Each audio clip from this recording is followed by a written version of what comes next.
You referred to golf, Twitter, and social media, and it's not the most, I guess, well-rounded bunch. And, so I say this knowing that there's always knee-jerk reactions and knowing that once upon a time Phil Mickelson could never win the big one, and we all know what that turned out to look like. It didn't age well.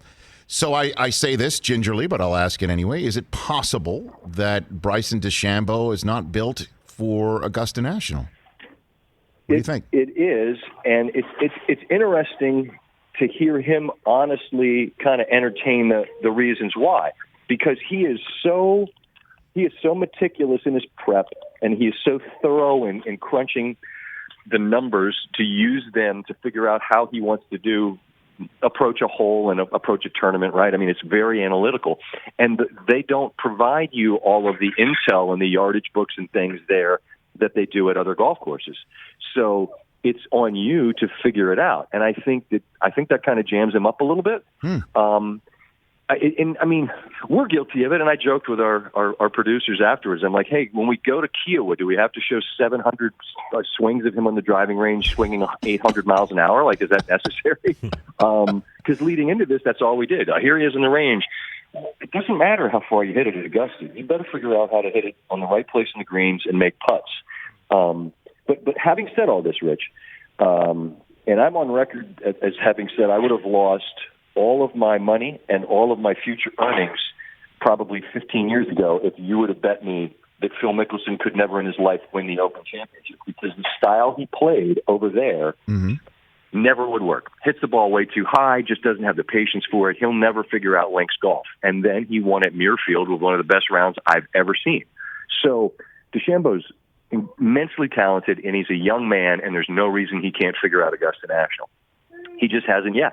And if he's patient and he's there for the next 20 years, there's no reason that one of those years he won't marry his length and his ability and just obliterate the par fives. But the one thing I'll say is when you go to Augusta and you say it's a par 67, and then you don't break par, I do think that there's a certain level of satisfaction among those, that are down there, that the guy who says your golf course is like a par 67 and can't break par, you're like, okay, maybe ramp it back a little bit. You know what I mean? It's just certain things you don't do with Augusta. You don't sort of talk about it like it's a pitch and putt.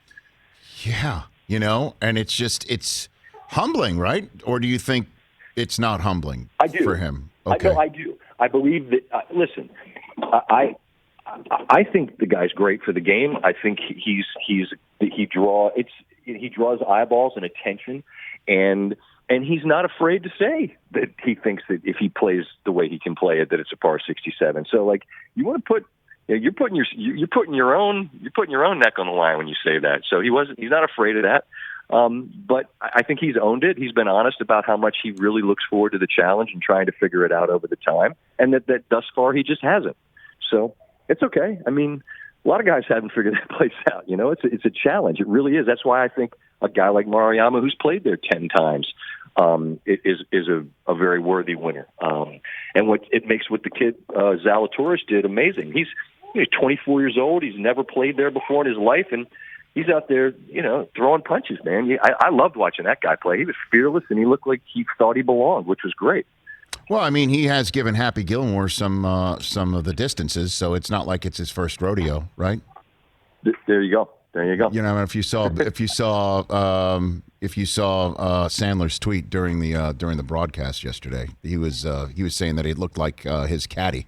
He says, "Mr. Gilmore's watching you and very proud. Have fun today, young man." It's pretty funny. That's awesome. I said on one of the 800 hits we did on SportsCenter that Zalatoris has like a trapper keeper in his back pocket, and I'm afraid if he gets too much weight on his right side, he's going to fall over. Because they say he weighs $165. Like, I don't. If he has 7 cinder blocks in his back pocket, he doesn't weigh 165. Hey, you watched all the way to the end. Thanks for that. Watch more right here.